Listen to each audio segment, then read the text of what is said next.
জনাব সভাপতি, সর্বজনশ্রদ্ধেয় প্রফেসর সিরাজুল ইসলাম চৌধুরী,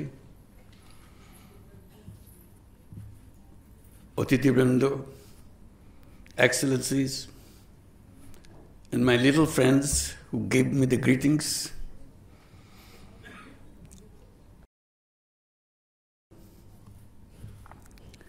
সবাইকে শুভেচ্ছা জানাচ্ছি। আসসালামু আলাইকুম। শুরুতে যারা আজকের অনুষ্ঠানের সবচেয়ে বড় ঘটনা, যারা পুরস্কার পেলেন, বন্ধু মনসুর মোসা এবং জোসেফ উইন্টার এবং আমাদের দূতাবাস, প্যারিসে আমাদের দূতাবাস, তাদের সবাইকে অভিনন্দন জানাচ্ছি আজকের এই অনুষ্ঠানে। তাদের এই অর্জনের জন্য এবং আমাদেরকে পথ দেখানোর জন্য, ভবিষ্যতে অন্যদের উদ্বুদ্ধ করার জন্য। আর যারা অলিম্পিয়াডে পুরস্কার পেয়েছ, তাদেরকেও অভিনন্দন জানাচ্ছি।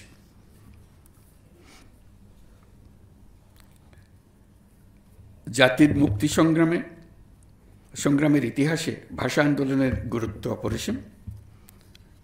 এই আন্দোলনের মধ্য দিয়ে একটা অসাম্প্রদায়িক গণতান্ত্রিক ভাষাভিত্তিক জাতিসত্তা গঠনের ভিত রচিত হয়েছে।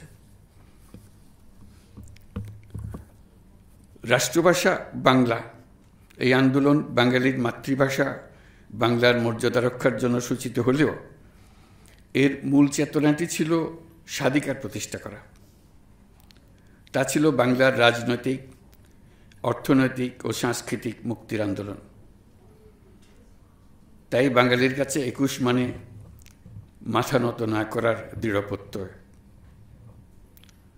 ৫২-র ২১শে ফেব্রুয়ারি তাই শুধু বেদনার্ত অতীতকে স্মরণ করে অশ্রু বিসর্জনের দিন নয়, বরং এক অবিনাশী প্রেরণা, সকল ধরনের অন্যায়, অবিচার, ষড়যন্ত্রের বিরুদ্ধে রুখে দাঁড়ানোর বীজমন্ত্র। বাংলাকে রাষ্ট্রভাষার স্বীকৃতি এনে দিতে আমাদের আত্মত্যাগ করতে হয়েছে অনেক।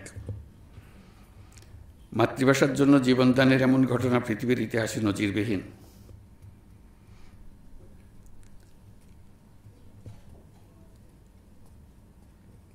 আমরা এই স্বীকৃতি জাতি ধর্ম নির্বিশেষে সকল জাতিগোষ্ঠীর মধ্যে মাতৃভাষার চেতনা ও মর্যাদা রক্ষার প্রেরণা ও চেতনার সাথে প্রাতিষ্ঠানিকতার সূত্রে ২০০১ সালের ১৫ই মার্চ ঢাকায় আন্তর্জাতিক মাতৃভাষা ইনস্টিটিউটের ভিত্তিপ্রস্তর স্থাপিত হয়। বিশ্বের সকল মাতৃভাষার সংরক্ষণ, উন্নয়ন, গবেষণার ইতিবৃত্তকে লক্ষ্য করে আন্তর্জাতিক মাতৃভাষা ইনস্টিটিউট তার যাত্রা শুরু করে। মাতৃভাষা যে কোনো নৃগোষ্ঠীর ইতিহাস, অর্থনীতি ও সংস্কৃতির বাহক। মাতৃভাষার সঙ্গে সকল মানুষের আত্মার সম্পর্ক। মাতৃভাষার পর মানুষ যত ভাষায় আত্মস্থ করুক, সেসব নতুন ভাষায় যতই পারদর্শিতা অর্জন করুক না কেন, মাতৃভাষাকে তার হৃদয়ের গভীরতা থেকে সরাতে পারে না। পৃথিবীর প্রায় সকল দেশে, নানা দেশের নানা ভাষার কিংবা হাতে গোনা কয়েকটি দেশের কিছু মানুষ নাগরিকত্ব গ্রহণ করে কয়েক ধরে বসবাস করে। নতুন দেশের ভাষা তাদের দৈনন্দিন জীবনে ২৪ ঘন্টার ভাষায় পরিণত হয়ে যায়। তবু সেই ভাষা মাতৃভাষায় পরিণত হয় না। তারা নিজেদের মধ্যে একত্র হলেই উৎসাহ সহকারে নিজেদের মূল ভাষায় ফিরে যায়। তাদের মূল ভাষা সৃষ্টি করে নিজেদের। যেসব শহরে তাদের মাতৃভাষাভাষীর সংখ্যা বেশি, তাদের মেয়র, সিটি কাউন্সিলের সংখ্যাগরিষ্ঠতার জোরে অনায়াসে নির্বাচিত হয় তারা। তাদের শহরে তাদের নিজেদের মাতৃভাষা নির্দ্বিধায় প্রতিষ্ঠিত করে ফেলে। তাদের মাতৃভাষায় সরকারি দৈনন্দিন কাজকর্ম পরিচালনা করে। তাদের ভাষাভাষী পুলিশ শহরের আইনশৃঙ্খলা রক্ষা করে। অথচ শহরের গণ্ডি ছাড়ালেই তারা আবার তাদের নতুন ভাষায় সাবলীলভাবে ফিরে যায়। শহরের নতুন নাগরিকদের নিয়ে পুরনো নাগরিকদের মনে কোনো ক্ষোভের সৃষ্টি হয় না। এক ভাষা শিখলেই ভাষায় দুর্বল হয়ে পড়বে, এই ধারণার কোনো ভিত্তি নেই। পৃথিবীর বহু দেশে একই নাগরিক সাবলীলভাবে কয়েকটি ভাষায় কথা বলবে, এটা খুবই স্বাভাবিক বলে ধরে নেওয়া হয়। তারা শৈশব নানা ভাষা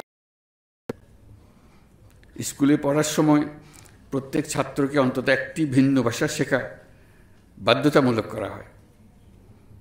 ছাত্ররাও আনন্দ সহকারে সেটা করে থাকে। ইংরেজি শিখলেই বাংলা ভুলে যেতে হবে, এরকম কোনো চিন্তা তাদের কারো মাথায় আসে না। আমরা দ্রুত গতিতে নতুন পৃথিবী সৃষ্টি করে চলেছি। এই জন্য মূলত নিত্য নতুন প্রযুক্তি প্রধানত দায়ী। প্রযুক্তির প্রাধান্যের সঙ্গে আসে ভাষার প্রাধান্য। যে দেশের প্রযুক্তি পৃথিবীতে প্রাধান্য অর্জন করতে থাকবে, তার সঙ্গে প্রাধান্য অর্জন করতে থাকবে প্রযুক্তিদাতা দেশের ভাষা। সারা পৃথিবী এই ভাষা শেখার জন্য ঝাঁপিয়ে পড়বে।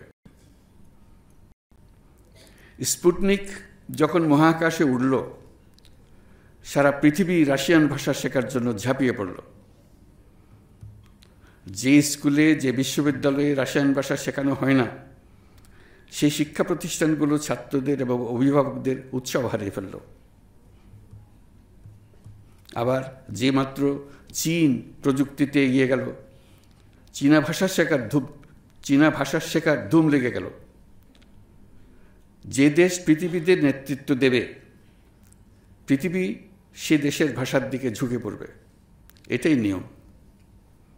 যে দেশের কিছু দেবার নেই, সে দেশের ভাষাতেও পৃথিবীর আগ্রহ নেই, অথবা থাকলেও খুব নিম্ন পর্যায়ের। প্রযুক্তি ছাড়াও যে কোনো দিক থেকে জাতির নেতৃত্ব দিতে পারলে, যে কোনো একটি দিক থেকে জাতির নেতৃত্ব দিতে পারলে, সে দেশের ভাষার প্রতি মানুষের আগ্রহ বাড়বেই, সে ভাষা যত জটিলই হোক না কেন। জাতি এগুলে ভাষা এগোয়। ভাষার সম্মান বাড়ে। নিজ ভাষার নিবেদিত প্রাণ প্রচারকর্মী হওয়া সত্ত্বেও জাতির কাছ থেকে পৃথিবীর ভাণ্ডারে কিছু দেবার না থাকলে ভাষার প্রতি আকর্ষণ সৃষ্টি করা সম্ভব হয় না। ভাষার প্রতি আগ্রহ সৃষ্টির সঙ্গে সাহিত্য, প্রযুক্তি, বিজ্ঞান সরাসরিভাবে জড়িত।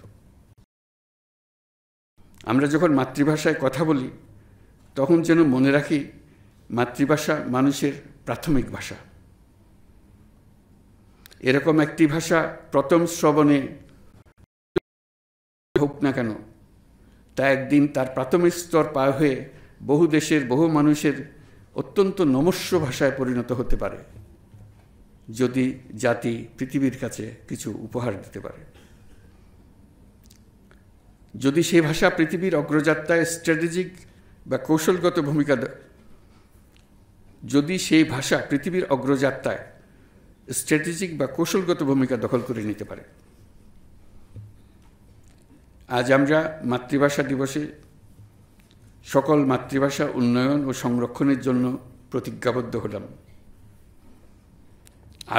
আবেগের কারণ তো আছেই, মস্ত বড় স্বার্থের কারণও আছে।